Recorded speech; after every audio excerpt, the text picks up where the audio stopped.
quelques exemples d'inégalités. Vous allez me dire en quoi ça constitue des inégalités.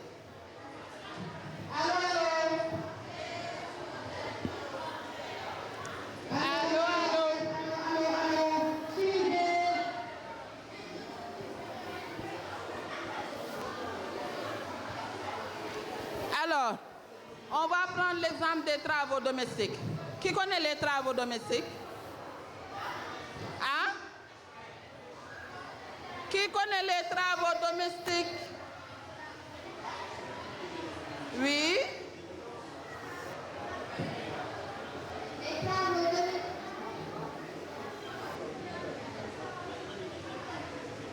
travaux domestiques sont des travaux pratiqués dans les maisons. Les travaux sont le plus souvent pratiqués par les femmes ou les jeunes filles. Par les femmes ou les filles. Merci beaucoup.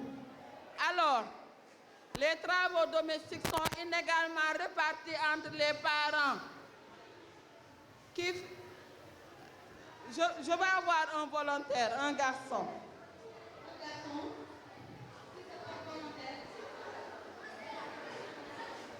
Alors, j'ai des questions à lui poser. Vous venez.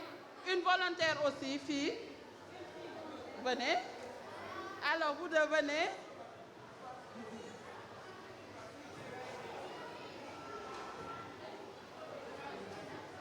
Alors, ça va? Vous vous appelez comment? Ibrahima. Et toi? Mam Awa. Alors, on a nos deux témoins ici. Je vais leur poser des questions et ils vont répondre. Ibrahima, tu peux me décrire ta journée quand tu te lèves le matin jusqu'au coucher. Qu'est-ce que tu fais?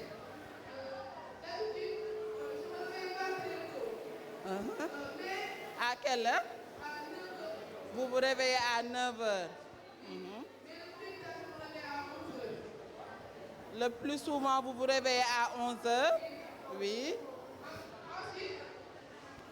Ensuite, je pars me laver directement et aller prendre mon petit déjeuner.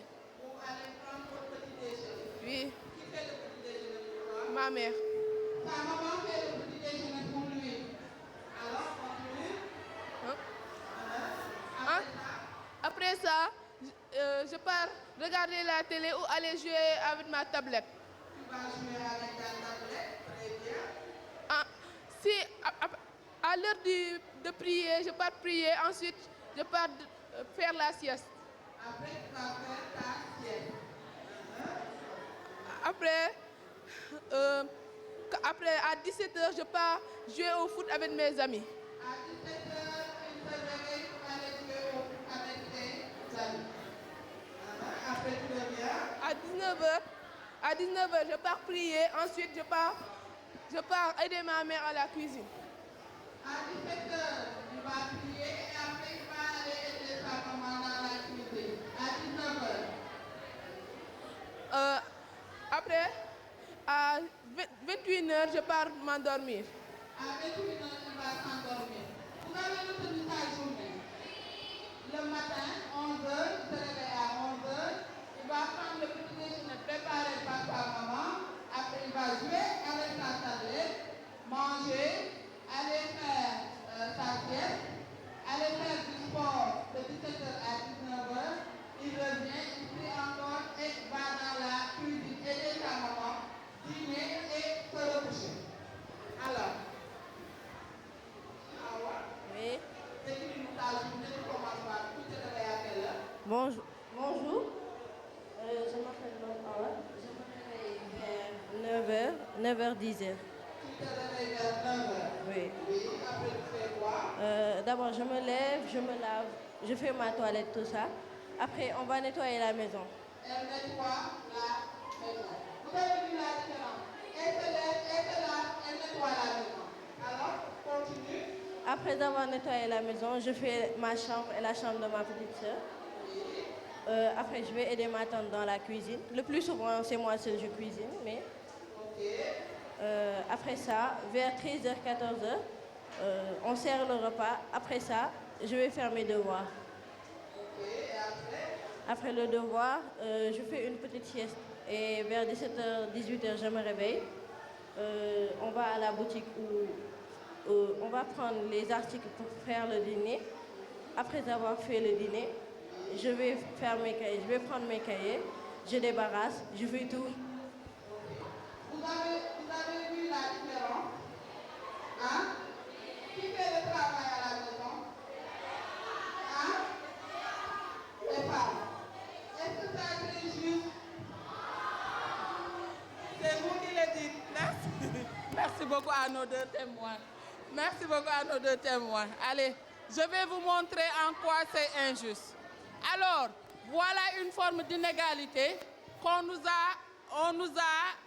a éduqués à être des femmes, à prendre soin de la maison, à prendre soin des enfants, à prendre soin de l'époux et même de la communauté. Et même quand on est une fille, on a l'obligation de prendre soin de ses frères parce qu'elle a dit qu'elle fait sa chambre et la chambre de son petit frère. Donc vous voyez qu'on est éduqué à assumer ces rôles de telle sorte qu'on pense que c'est naturel. Mais quand est-ce que Mme Awa va avoir la chance d'aller jouer, s'épanouir et bien étudier? Avec toute la fatigue qu'elle a emmagasinée du matin au soir. Vous voyez, ça c'est une forme d'inégalité que nous vivons dans les maisons parce qu'on nous dit que la gestion de la maison, c'est aux femmes. Je vais venir aussi du côté des hommes. Il y a des inégalités que les hommes vivent dans les revenus. Quand on a besoin de quelque chose, on demande à qui?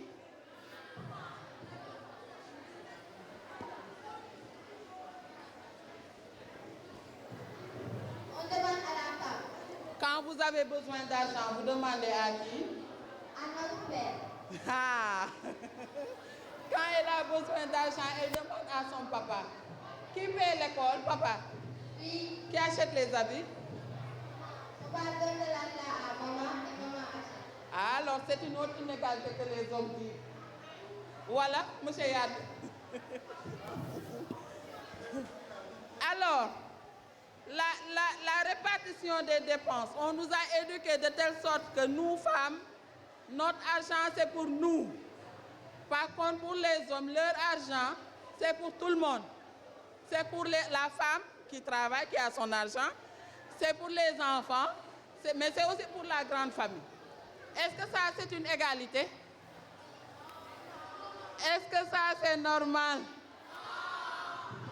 Les revenus doivent être partagés équitablement. On va voir l'équité. Alors, une autre forme d'inégalité, c'est les discriminations contre les filles. Hein? Parce que les filles, l'homme, on peut lui laisser la latitude de choisir la période, l'âge à laquelle il choisit son épouse, l'âge du mariage. On laisse aux hommes le choix de prendre leur temps pour se marier. Alors que pour les filles, on nous met une pression terrible. Yow yaangi maguette de kañ ngay sëyi, tu t'approches de la trentaine. Quand est-ce que tu vas te marier? Parfois même on te sort de l'école pour te donner un mariage forcé. Ça aussi c'est une forme d'inégalité que les filles vivent. On fait un break, voilà.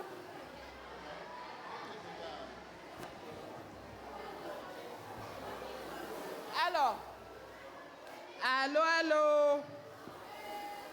Vous êtes avec moi? Madame Emirat.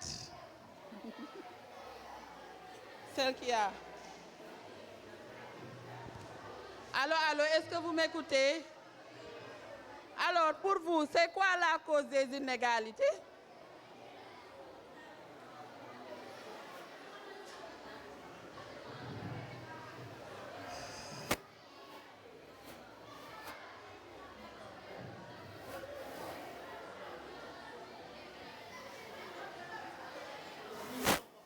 Hein? C'est quoi la cause des inégalités? Involontaire? Oui, mademoiselle.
toi de ça? Pourquoi? Tu penses, qu'est-ce qui justifie cela?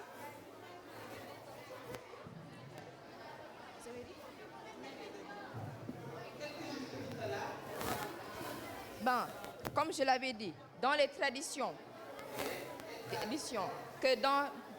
surtout dans les villages, les gens tiennent à cœur les traditions. Donc, ils vont essayer de tout faire pour mener en œuvre ce que la coutume dit. Donc, comme je l'avais dit avec les Peuls, si on va en Guinée, dans les villages, vous allez voir des filles de 12, 13, 14 ans qui vont se marier à des hommes qui ont deux fois leur âge ou bien même plus que ça. Et ça, c'est une forme d'inégalité entre les hommes et les femmes.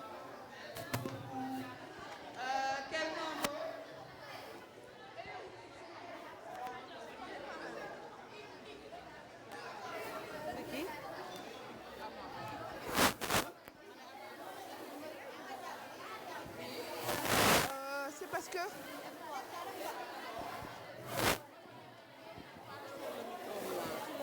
D'accord.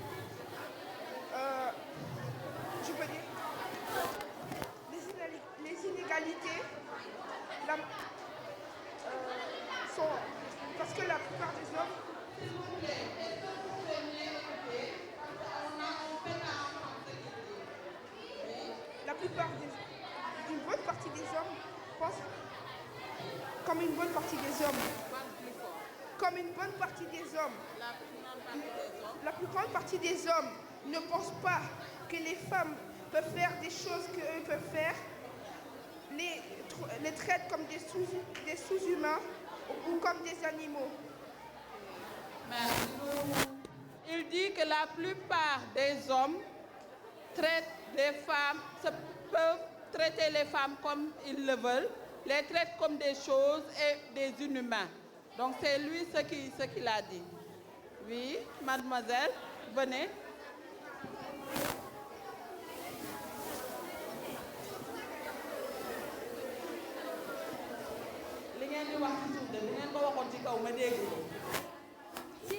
Si les hommes traitaient les femmes comme ils traitaient leurs amis, les femmes ne seront pas là d'autres à être enceintes, des grossesses précoces. Si les hommes aussi respectaient les femmes, d'autres ne seront pas là à faire la prostitution. Vous avez entendu ce qu'elle a dit? Elle a dit que si les hommes, les garçons, les adolescents traitaient les femmes, les filles et les adolescentes comme leurs amis ou comme leurs alter ego, il y aurait moins de grossesses précoces et pas de prostitution. C'est ce qu'elle a dit. C'est bon?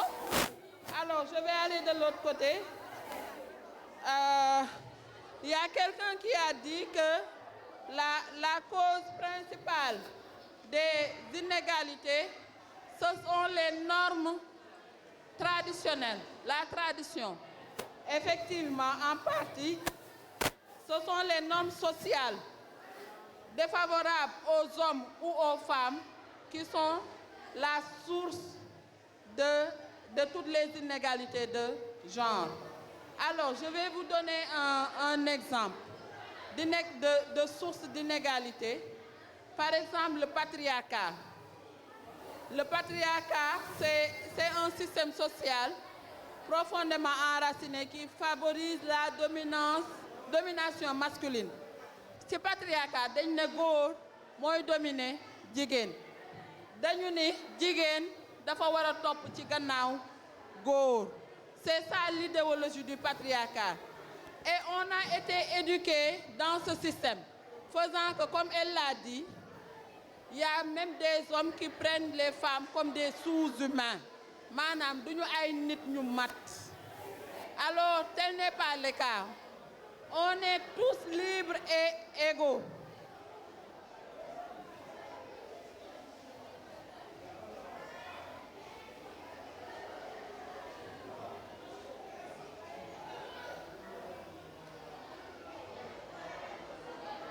On est tous libres et égaux. À la naissance, le bébé garçon et le bébé fille sont égaux. Amul différence ci ñoom. C'est en grandissant qu'on les éduque à être subordonné ou à être dominant, dominé. Maintenant,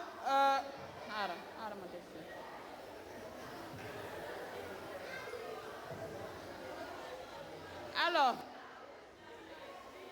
après, on va voir les conséquences. Pour ce qui est toujours le patriarcat, je peux parler de la masculinité négative. Alors, on va parler des conséquences des inégalités de genre. Et parmi les conséquences, il y a ce qu'on appelle les déséquilibres d'accès. Xale bu jigéen day jàng école bu neexee ay parents ñu génne ko bàyyi ku góor ki mu continuer. Quand l'accès à la scolarisation, quand on est fille et garçon, on n'a pas les mêmes chances d'aller à l'école et d'y rester. Et le phénomène de l'abandon scolaire des filles, pour des raisons de mariage, comme elle l'a dit, elle dit que dans certains villages, à 13 ans, on te donne en mariage. Si on te donne en mariage à 13 ans, comment tu vas continuer tes études alors que ton frère est en train de continuer ses études? Donc les inégalités amènent des déséquilibres comme ça. L'accès à des opportunités, l'accès à l'école, à un travail rémunéré, au même titre que les hommes, c'est ça les principales conséquences des inégalités de genre. Mais ça prend aussi des formes très violentes qu'on appelle, les conséquences peuvent prendre des formes très violentes. Et on a là les cas de violence basée sur le genre. Quand on parle de violence basée sur le genre, il y a le mot violence et il y a le mot genre. La violence, vous connaissez la violence? Vous connaissez c'est quoi la violence? Oui. C'est quoi?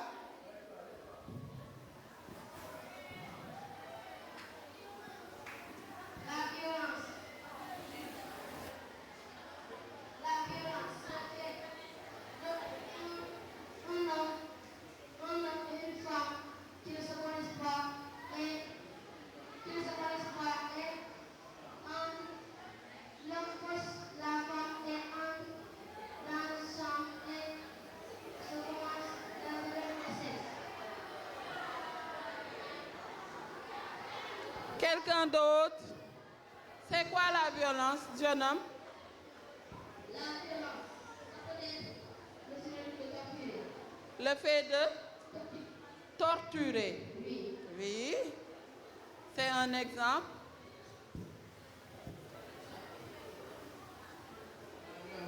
La violence, c'est le fait de maltraiter un individu. C'est le fait de maltraiter un individu, c'est un exemple. Oui, quelqu'un d'autre?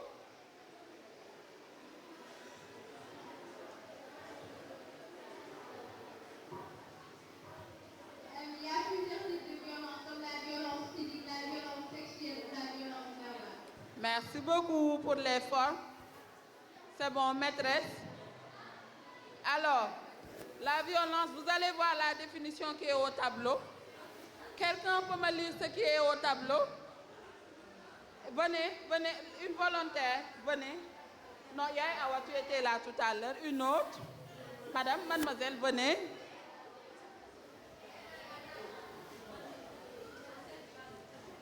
Alors, lisez-moi ce qui est au tableau. La définition de la violence. Je lis à partir de définition. Commence. Définition de la violence. Après. Définition de la violence.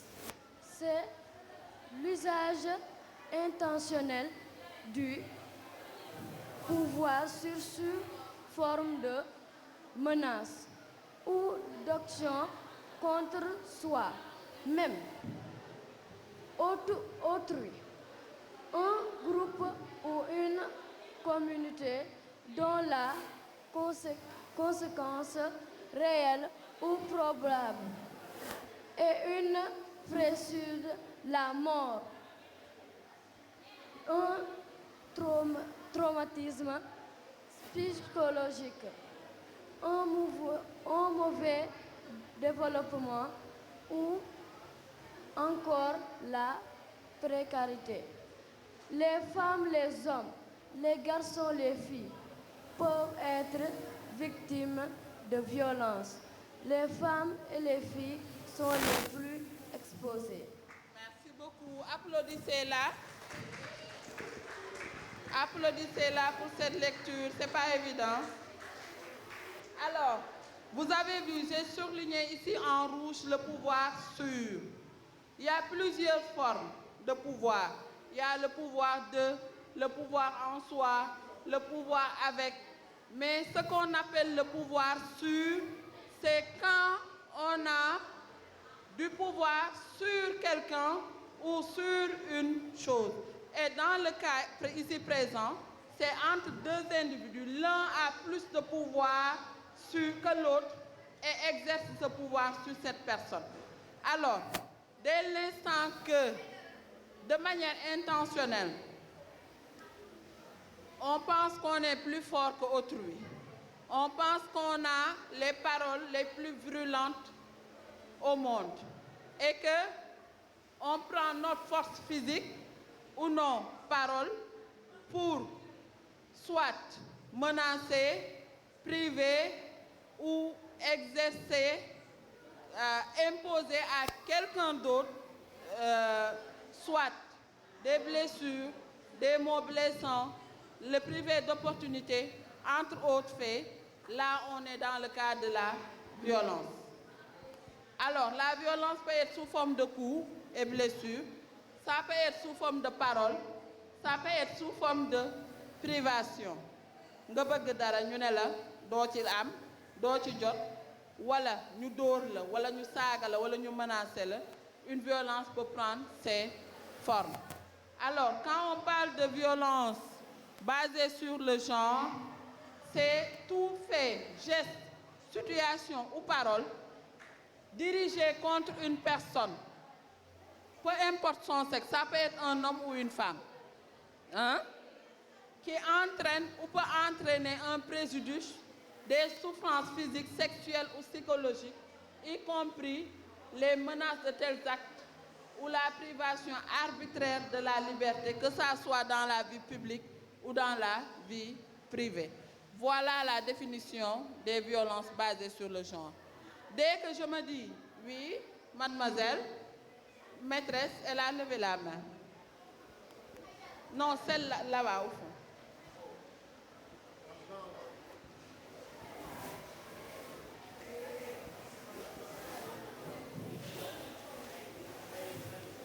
Alors, venez.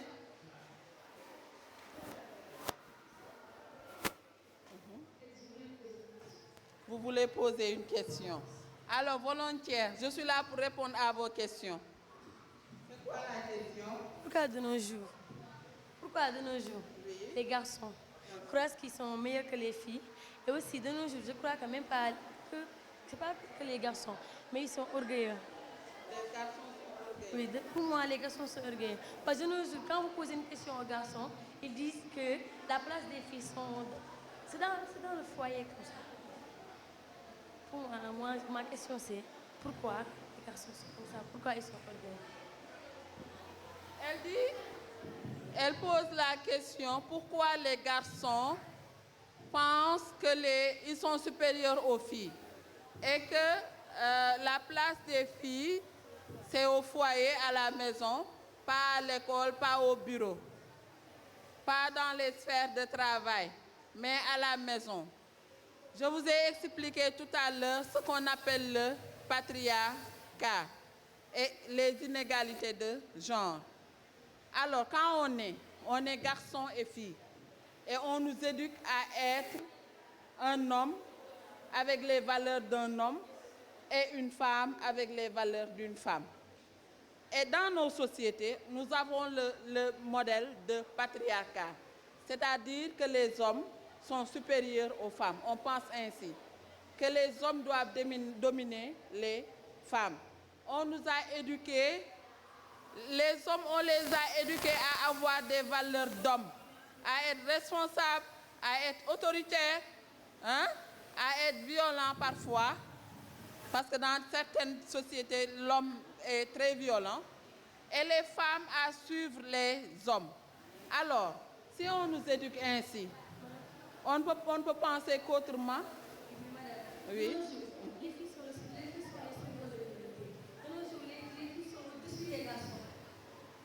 Il n'y a pas de dessus et de dessous. On va voir ça. Nous, on prône l'égalité dans l'accès, dans les droits. Ouais, mais nous sommes là pour parler aux garçons. Vous n'êtes pas supérieurs aux filles. Elles ne sont pas supérieures à vous. Alors, on va voir tout à l'heure ce qu'est la masculinité positive. Comme ça, vous allez en profiter pour parler davantage aux garçons. Applaudissez-la. Merci. Bravo. Alors, si on renverse la tendance, comme elle le pense, dire que les filles doivent être supérieures aux garçons, on va reproduire les mêmes inégalités. Ni les garçons, ni les hommes ne doivent être supérieurs aux femmes en termes de droits et d'accès à des opportunités. Nous devons avoir les mêmes chances. Et c'est ça une société égalitaire, comme je le prône dans le slogan que vous voyez sur ma machine. On dit égalité. Égalité, pas égalité dans le physique, parce que selon le sexe, les attributs biologiques d'un homme en termes de force physique sont supérieurs aux attributs d'une fille en termes de force physique. Il ne s'agit pas d'égalité dans ses attributs de sexe, mais d'égalité de genre, c'est-à-dire égalité dans les rôles, égalité dans les responsabilités et égalité dans l'accès aux opportunités. Et c'est ça que nous voulons. Donc, si je reviens aux causes des violences basées, des inégalités de genre, on a vu c'est quoi une violence et on va voir c'est quoi une inégalité, une violence basée sur le genre. Alors, tout à l'heure, mademoiselle avait anticipé sur les formes de violence en disant qu'une violence peut être physique, peut être sexuelle, peut être psychologique, peut être verbale, économique et peut requérir la forme de pratique néfaste. Alors, je vais vous poser la question, c'est quoi une violence physique? Des exemples.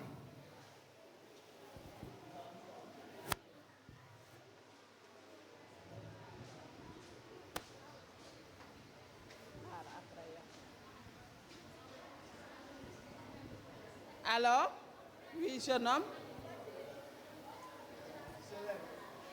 Levez-vous, s'il vous plaît.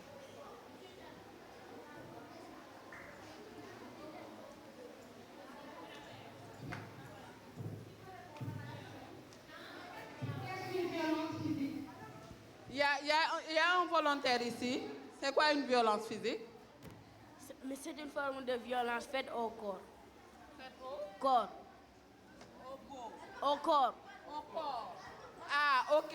Il dit que c'est une violence faite au corps. Un exemple. Derrière. C'est quand on impose sa force sur l'autre, sur son corps. C'est quand on impose sa force sur le corps d'autrui. C'est très bien. Une violence physique, c'est quand on utilise la force physique pour faire du mal à autrui, mais dans son corps, comme ils l'ont dit. Si je te tape, c'est une violence physique. Si je te mords, c'est une violence physique. Si je prends un bâton et que je te torture, c'est une violence physique. Donc c'est toute forme de violence qu'on exerce sur le physique de la personne. Et il y a aussi des formes de violence physique auto-infligées. Il y a des gens qui, pour des raisons de santé mentale, peuvent se faire du mal à eux-mêmes. Et ça existe. Donc ça aussi, ça entre dans le cadre des violences physiques. Parce qu'il y a la violence qu'on porte sur l'autre, mais il y a la violence qu'on s'auto-inflige. Quand je prends des aiguilles, que je me pince le corps, que je me fais du mal à moi-même physiquement, j'exerce une violence physique sur ma personne. Ce n'est pas tout le temps destiné à l'autre, mais on peut le faire à soi-même. Alors, on voit la violence sexuelle. Les formes de violence sexuelle. Qui peut me donner des exemples? Oui, mademoiselle.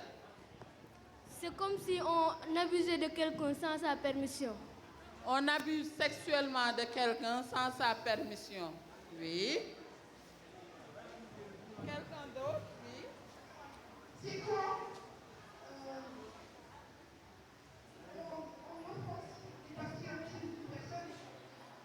C'est quand on enfonce. Quand on viole une personne, oui, ça c'est une forme de violence sexuelle. Qu'on l'agresse sexuellement aussi, c'est une violence sexuelle. Quelqu'un d'autre?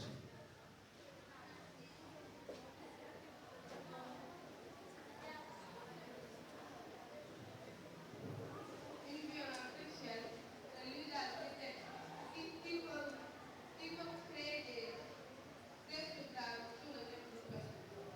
Merci beaucoup.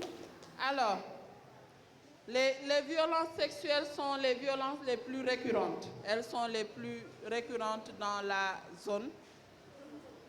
Et ça renvoie à tout acte à connotation sexuelle, tout acte à connotation sexuelle qu'on exerce sur une personne sans son consentement. Il y a l'acte à connotation sexuelle et il y a l'absence de consentement. Si je tape la maîtresse, je viens voir la maîtresse. Si volontairement, moi je le veux, hein, je la tapote comme ça, je lui les fesses, les seins et autres. Je suis en train d'exercer une violence sexuelle sur elle. Parce que c'est de l'attouchement sexuel. Je suis en train de toucher ses parties. Et elle n'aime pas. Et ça, c'est fréquent chez les jeunes. Vous avez l'habitude de...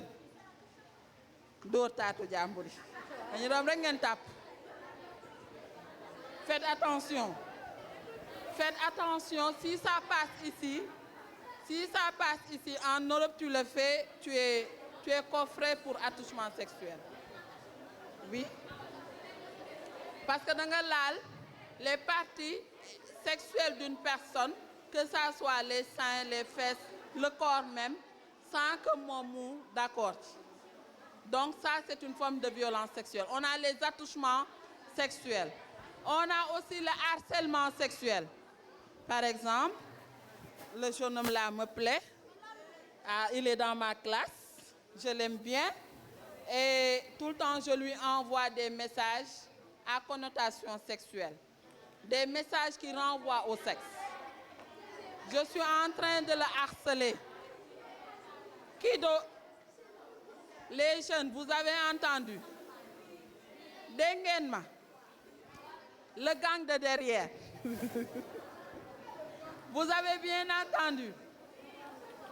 Quand vous envoyez à une fille que vous courtisez et qui ne vous aime pas des images à connotation sexuelle, c'est du harcèlement sexuel. Il ne faut pas le faire.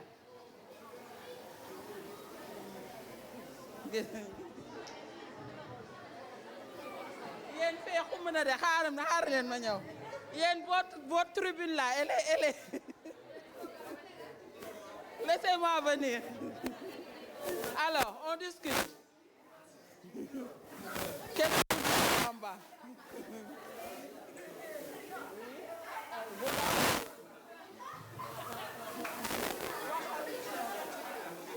Vous êtes très bavard quand je vous regarde.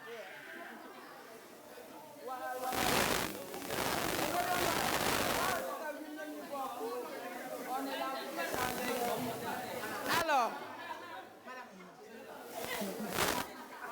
Alors, je sais que vous avez un groupe assez solidaire, mais je vous informe que quand vous envoyez des images ou des propos à connotation sexuelle à une fille sans son consentement, vous êtes en train de la harceler. Et c'est une forme de violence. L'autre forme de violence, c'est le viol. C'est quand on impose un acte sexuel à une fille ou une femme, un garçon ou un homme, sans son consentement. Même. Vous avez une question? Maîtresse, donnez-lui le micro. Quand j'aurai fini avec le viol, il va parler. Alors, le viol. L'autre forme de violence sexuelle, c'est le viol. Le viol, c'est quand on a des rapports sexuels forcés avec une personne. Quand une personne, garçon ou fille, homme ou femme, force une autre personne à faire des rapports sexuels sans que cette personne ne le veuille, là on est dans le cas du viol. Et ces rapports-là, ça peut être vaginal ou ça peut être anal. Il n'y a pas de tabou, on est entre jeunes. Si c'est des rapports vaginaux, c'est du viol. Si c'est des rapports anaux, c'est du viol. Parce que le viol des garçons existe. Quand on couche avec un garçon par derrière, sans son consentement, on l'a violé. Quand on couche avec une fille devant ou derrière, sans son consentement, on l'a violé. Donc, Lerne, il disait avoir une question. Votre question? Si c'est une fille qui fait ça à un homme, la fille a violé l'homme? Ah oui, ça existe, hein? Dès l'instant que les rapports sont imposés, que ça soit une femme ou un homme, on est dans le cadre du viol. Lerne? Oui.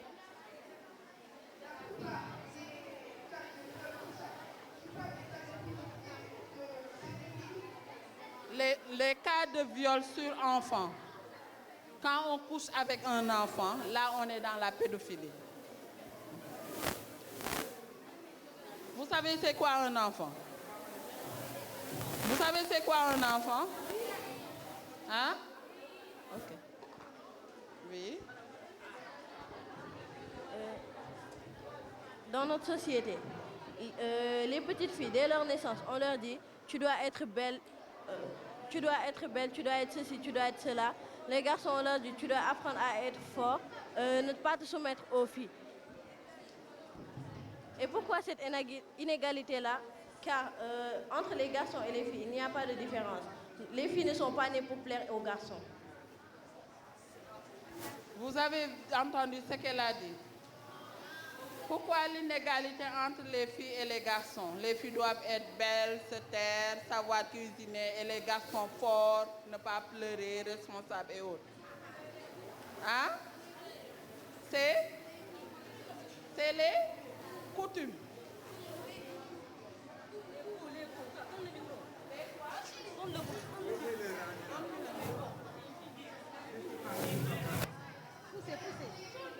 C'est les goûts. Les goûts.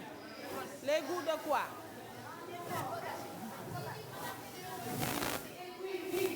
Ah, les queens.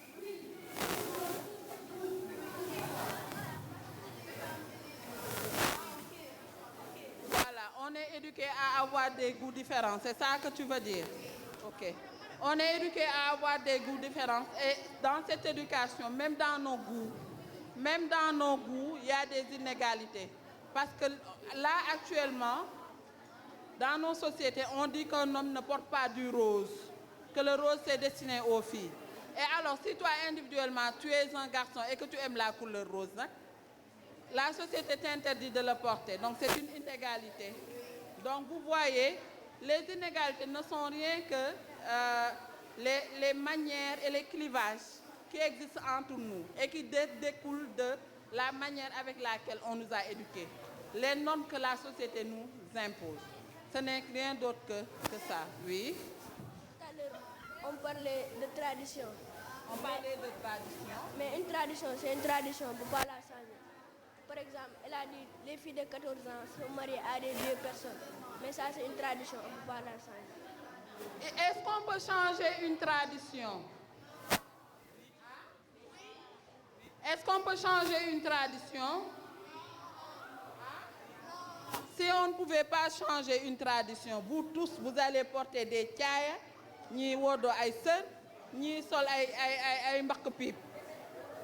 Les traditions changent. On a de très bonnes valeurs dans nos traditions, comme la bonne éducation, le djom, le kersa, hein, la bravoure, c'est yermande, la compassion envers l'autre. C'est des valeurs de nos traditions que nous devons conserver. Hein? Mais il y a des choses dans nos traditions. Quand ça porte atteinte à la liberté de la personne et à son épanouissement, on doit pouvoir la changer. Si on n'avait pas changé les traditions, les filles n'allaient pas être là ici, à l'école. Parce que dans nos traditions, les filles devaient être dans les maisons et les hommes dehors, au champ ou en train de travailler dehors. Les filles à l'intérieur en train de cuisiner, de s'occuper de là. Si on n'avait pas changé cette tradition, je n'allais pas être là en train de vous parler. Je n'aurais pas fait les bancs. Donc vous voyez, les traditions sont dynamiques. Ça change, ça évolue avec le temps. Mais le défi majeur, c'est de prendre ce qui est bon dans nos traditions et de changer ce qui porte atteinte à nos libertés, à notre épanouissement. L'ERN. Ma question, c'est par rapport à la violence physique. À la violence physique. Oui. Comme si une femme gifle un homme par exprès. Tout à l'heure, vous avez dit que l'homme et la femme sont au même pied d'égalité. Si une femme maintenant va chez un homme et le gifle par exprès, est-ce que l'homme n'a pas droit à se venger? Sa question est très pertinente. Écoutez la question. Il dit, si une femme gifle un homme, est-ce que l'homme a le droit de répliquer?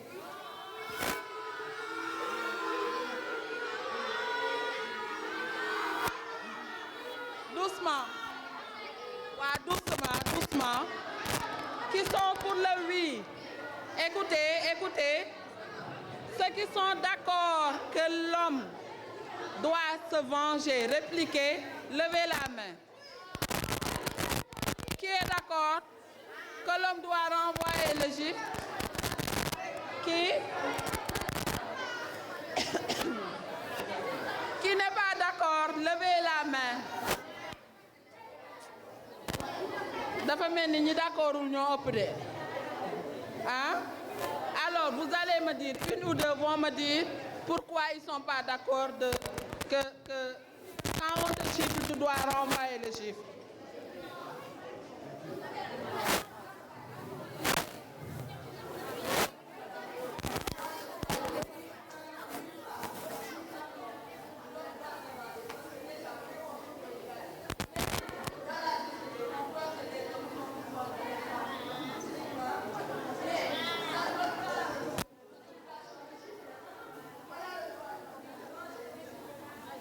Ça, c'est ton idée. Donne à l'autre, oui. Tu es contre. Pourquoi?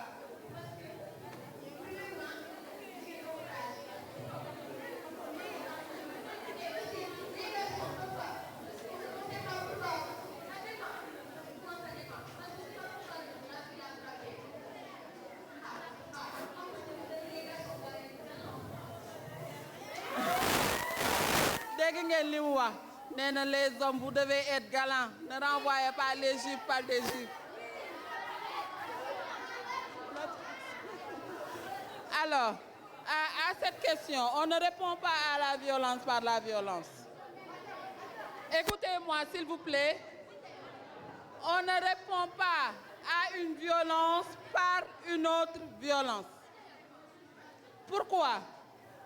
Parce que si on répond à une violence par une autre violence, on va entrer dans un cycle répétitif de violence. Et ça risque d'être infini. Il y a des canaux qui sont là, il y a des dispositions qui sont là pour régler la violence subie sans acte de violence. Par exemple, si ça se passe dans la maison, il y a les parents qui sont l'autorité de la maison. Si ta sœur te gifle, ne la gifle pas. Va voir tes parents. Et ils sauront comment régler la chose de manière sereine, sans que la violence ne soit continue. Parce que si elle te gifle et que tu la gifles, vous allez vous bagarrer. Peut-être un de tes frères va venir te supporter. La grande sœur va venir supporter la petite sœur. À la bagarre de 2, ça va être une bagarre de 4, ainsi de suite. Et il risque d'y avoir des blessés. Donc c'est ce qu'il faut éviter. Quand vous subissez une violence, ne répondez jamais par une autre forme de violence. Si c'est au sein de la maison, allez voir les autorités de la maison. Si c'est dans les sphères où vous travaillez, comme par exemple ici à l'école, allez voir les autorités de la classe ou de l'établissement. Si c'est dans le bureau, allez voir le chef supérieur du bureau. Si c'est entre voisins, vaut mieux aller voir le chef de quartier ou le chef de village, parce que ce sont les autorités qui peuvent régler les formes de violence par la médiation. Ou aller voir la police si c'est des formes de violence assez violentes, comme par exemple le viol ou les violences physiques avec des coups et des blessures qui sont assez virulentes. Là, il faut aller voir la police. Mais il ne faut jamais répondre à une violence par une autre violence. C'est clair? Oui. Donnez le micro. Voilà.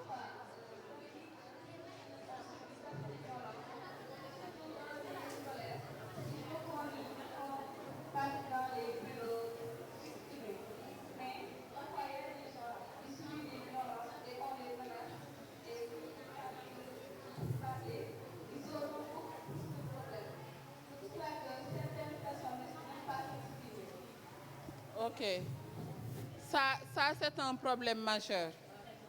Quand on est victime de violence,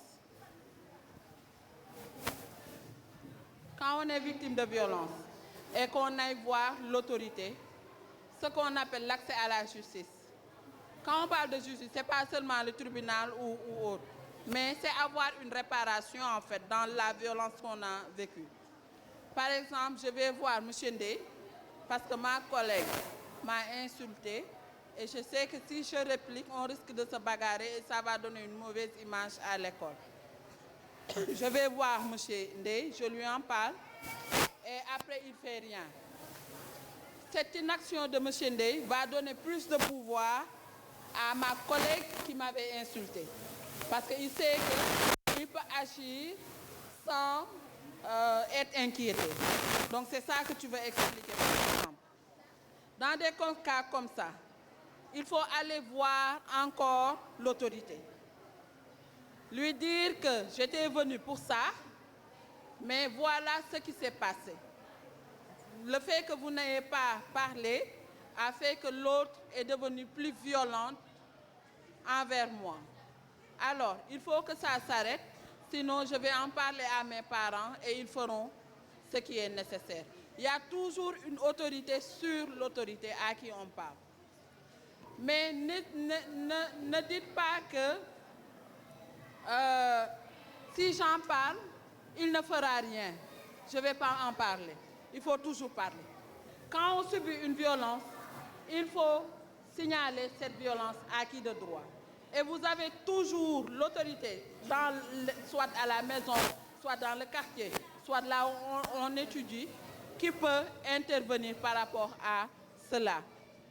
Ce que je veux rajouter aussi, il y a des structures qui travaillent dans la région sur les formes de violence et il y a un numéro vert au niveau national où on peut appeler gratuitement quand on est victime de violence pour parler. C'est le 116 116. Quand vous êtes victime de violence, appelez sur ce numéro, vous allez avoir l'aide nécessaire, que vous soyez un garçon ou une fille. C'est clair? Lu leerul? Oui. Bu amee lu leerul ren jël leen micro bi ma leeral ko. Oui. Waa.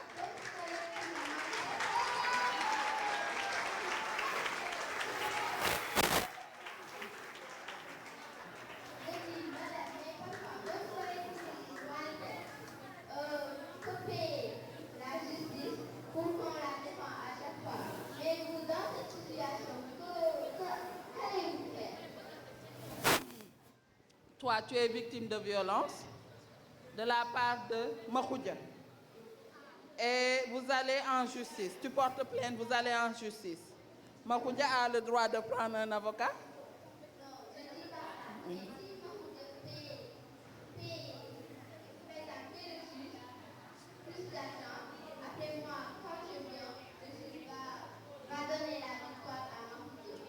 Le système judiciaire ne se passe pas comme ça.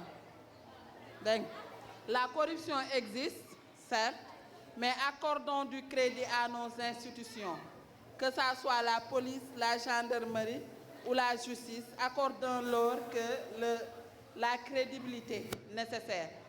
On ne peut pas corrompre un juge. Si tu es victime de violence, dis-toi qu'a priori, tu ne peux pas corrompre un juge. Si tu es victime de violence et que vous allez en justice, attache-toi les services d'un bon avocat. Cherche un bon avocat pour te défendre. Mais aussi, aie les preuves. Parce qu'au niveau de la justice, ce sont les preuves qui parlent. Si tu as des preuves, comme par exemple, si c'est le cas d'un viol, il y a le certificat médical qui atteste qu'il y a eu des rapports sexuels forcés. Il y a les habits qui ont été déchirés, par exemple. Il y a les coups, les œdèmes qu'on peut avoir sur le corps au niveau des coups, du cou, des bras, entre autres. Tout ça, c'est des preuves qu'on peut consigner, certifier par un huissier et amener ça au niveau de la justice. Et ces preuves sont infaillibles. Hein? Quand vous avez un bon avocat et des preuves, vous pouvez avoir gain de cause. Ce qui est mauvais, c'est d'aller en justice sans avocat. Parce que ceux qui commettent les violences, les auteurs, eux, ils ont d'office un avocat. Quand vous allez en justice, eux, d'office, ils ont un avocat, même s'ils n'ont pas de quoi payer. Parce qu'on leur accorde le droit à la défense. Mon bonnet a un avocat, ça procureur de quoi avocat. Mais yow mi victime, ça c'est des injustices que nous vivons dans notre système judiciaire. Toi qui es la victime, tu dois te payer ton avocat toi-même. Ou avoir l'appui d'une structure comme Koulimaro ou Enda Santé pour te payer l'avocat. Ou l'AJS, la boutique de droit, pour te chercher l'avocat et te le payer. Donc ça, c'est une injustice, une inégalité qui existe entre les auteurs et les victimes. Mais quand vous êtes victime et que vous allez en justice, ayez toujours, attachez-vous les services d'un bon avocat et ne détruisez pas vos preuves. D'autres questions?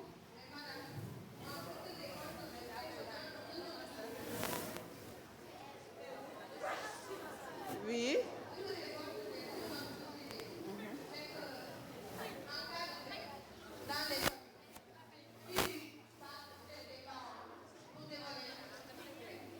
Ils vont amener des négociations, ils vont dire, si c'est ton frère, ton père, ton oncle, ils vont se négocier. Et ça, c'est pas du tout bien.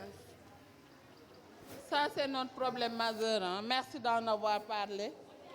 La négociation dans les cas de violence sexuelle au sein des familles. Vous connaissez le masla? Maslaha? Masla?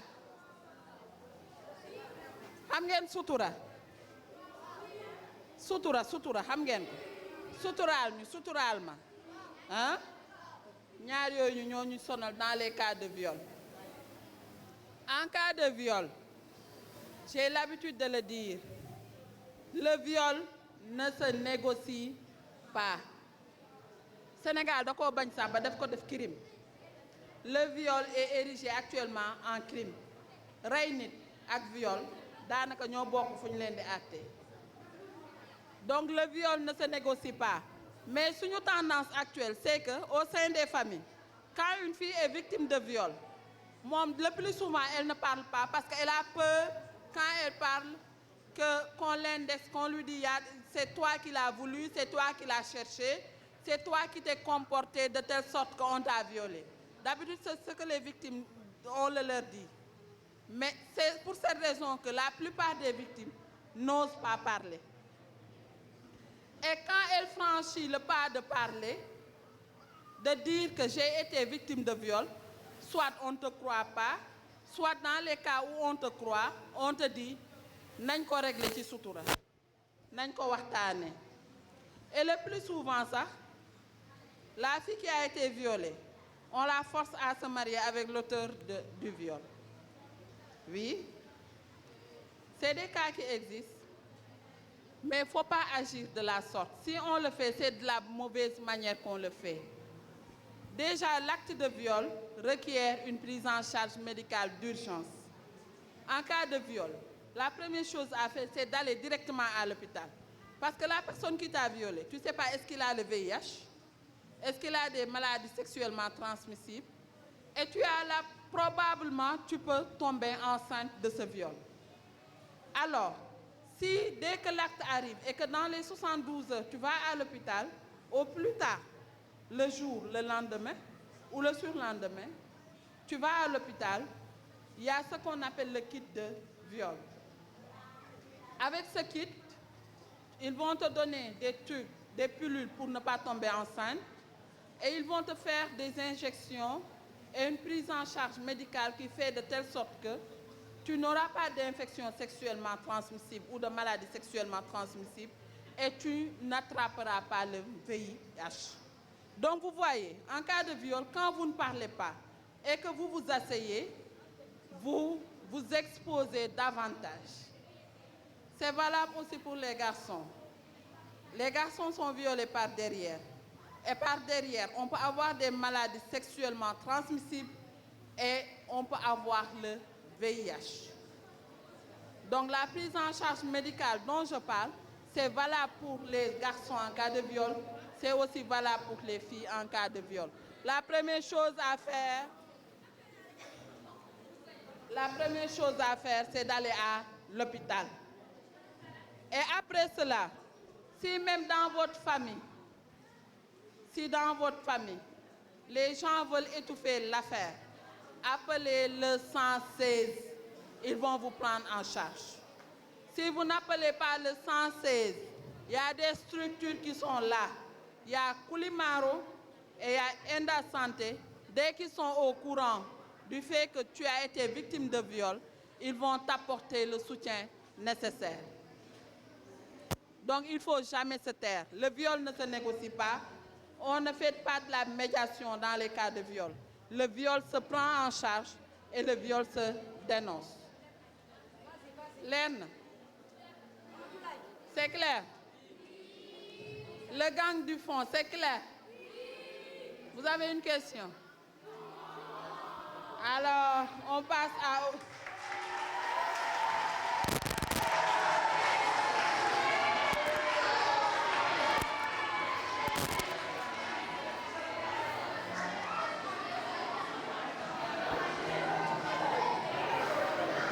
Avec ça prend plus de... Hein?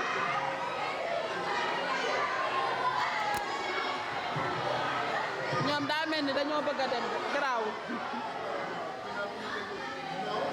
pas encore mais ñoom apparemment dañu bëgg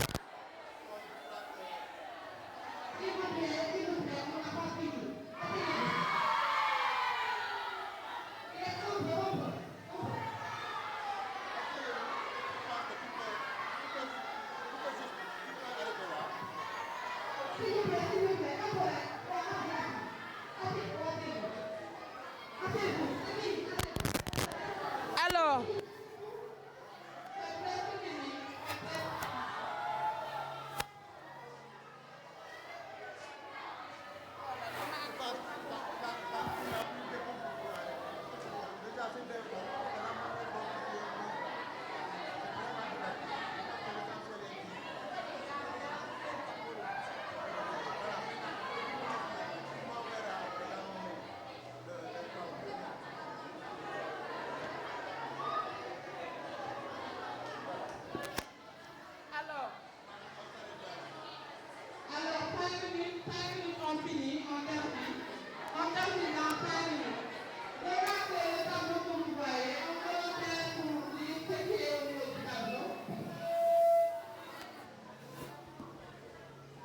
Alors, je peux avoir 2 volontaires pour lire ce qui est au tableau. Un garçon et une fille. Venez. Oui, mademoiselle. Un garçon. Lise, un garçon. Il n'y a pas de garçon dans la salle. Il n'y a pas de garçon dans la salle.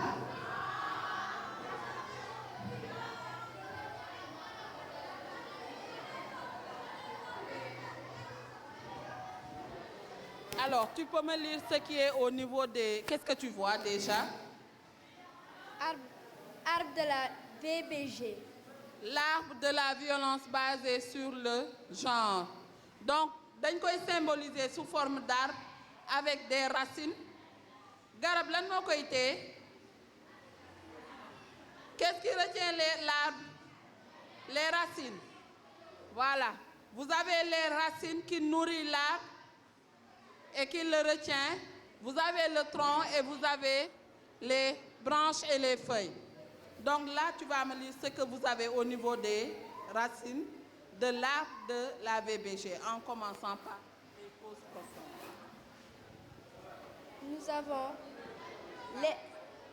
Nous avons les droits humains, genre, abus de pouvoir, manque de respect pour inégalité de les droits de l'humain, genre, normes sociales favorables à la violence néfaste. Donc, merci beaucoup. Tout à l'heure, il y en a qui m'ont posé des questions du pourquoi. Pourquoi les garçons sont violents? Pourquoi les hommes sont comme ci, sont comme ça? Il y a ce qu'on appelle les causes profondes des violences. Et parmi ces causes profondes, nous avons l'abus de pouvoir, les normes sociales défavorables, le manque de respect pour les droits humains et les inégalités de genre. Et là, vous avez au milieu les différentes formes de violence sexuelle, physique, psychologique ou émotionnelle, économique et les pratiques traditionnelles néfastes. Et tout ça, il y a des facteurs qui contribuent à l'avènement de ces violences, ce qu'on appelle les facteurs contributifs. Vous avez la pauvreté, le manque d'éducation. Quand on n'est pas bien éduqué, on ne sait pas ce qu'on doit faire et ce qu'on ne devrait pas ne pas faire. Il y a les conflits, il y a le manque de protection. Parce que si on se sent sécurisé avec la police ou la gendarmerie, je pense qu'il y a moins d'exercice de violence. Et il y a les faibles sanctions et impunité, comme l'a dit tout à l'heure mademoiselle, quand on est victime de violence et qu'on sait que si on parle, on n'aura pas la réparation nécessaire, on a tendance à ne pas parler. Et il y a les abus, par exemple la drogue, entre autres, et l'alcool. Quand on est ivre, on n'est plus maître de ses faits et gestes. Quand on est drogué, on n'est plus maître de ses faits et gestes. Et on a tendance à être très violent. Et tout en haut, vous avez les différentes formes de VBG, les exemples, comme par exemple le mariage précoce, donner en mariage un enfant à 13 ans, 14 ans, les abus de dot, demander des dots excessives pour se marier, les violences domestiques, les violences sexuelles, l'avortement sélectif ou infantile, les dénis de ressources, d'opportunités ou de services, dire qu'une femme n'a pas le droit d'avoir de la terre ou qu'une fille ne doit pas aller à l'école, ça c'est des dénis de ressources et d'opportunités et c'est des exemples de violence. On a aussi les mutilations génitales féminines qui sont une pratique traditionnelle mais qui a des conséquences néfastes sur la santé des filles. Et pour conclure, le dernier slide, quelqu'un peut venir me décrire les deux images qui sont présentées. Une personne volontaire. Oui, jeune homme, viens. Oui, venez.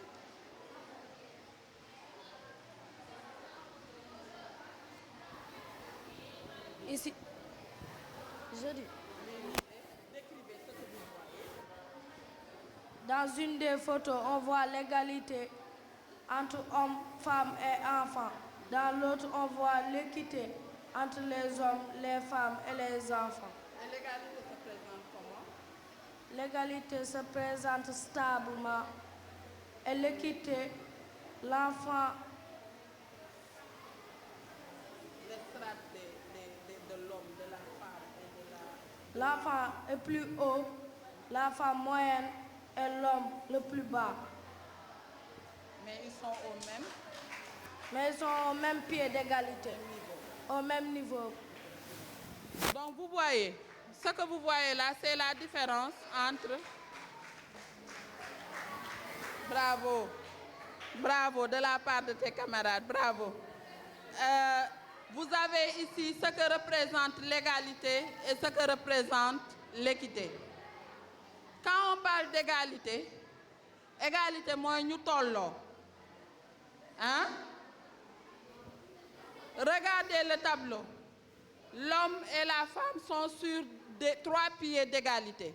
Mais vous allez voir, l'homme peut accéder à des choses auxquelles l'enfant et la femme n'accèdent pas.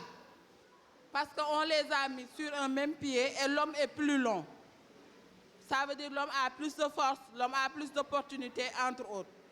Par contre, quand on parle d'équité, vous allez voir, on va faire les dispositions de telle sorte que ce à quoi l'homme accède, l'enfant peut y accéder et la femme aussi peut y accéder. Et c'est ça dont on parle, qu'on appelle équité. Ça veut dire un traitement plus juste pour que tout le monde ait part aux mêmes opportunités. Voilà la différence entre l'égalité et l'équité. Et ce, pour conclure, dans le cadre des inégalités de genre, ce combat est mené pour une société plus équitable. Qu'il n'y ait pas de discrimination à l'endroit des hommes et des garçons, mais aussi qu'il n'y ait pas de discrimination à l'endroit des filles et des femmes. Parce qu'on veut une société plus juste, où chacun a le droit de s'épanouir, la liberté d'exercer la fonction qu'il veut, la liberté d'intégrer les sphères qu'ils veulent, et il ne doit pas y avoir de clivage. Je vais donner la parole à M. Yad. Merci. J'étais obligée d'écouter la présentation. Il y avait 2 films que je devais projeter pour vous, mais je vais laisser la latitude à M. Yad de conclure la rencontre. Voilà. Donc vous avez déjà conclu, hein, Madame Faye. Alors, il faut saluer. Voilà, merci beaucoup, merci.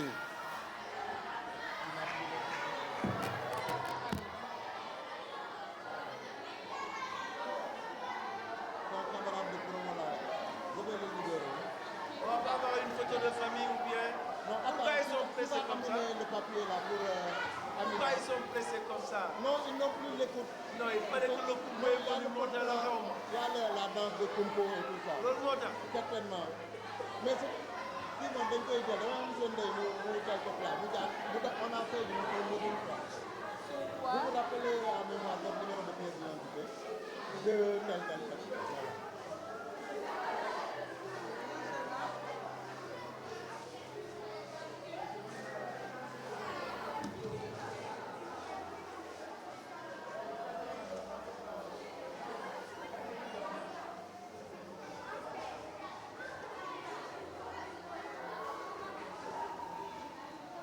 Saga. Mais je ne t'ai pas entendu, toi, tu as tout enregistré. Yo, enregistré. Ça va? Tu as bien enregistré.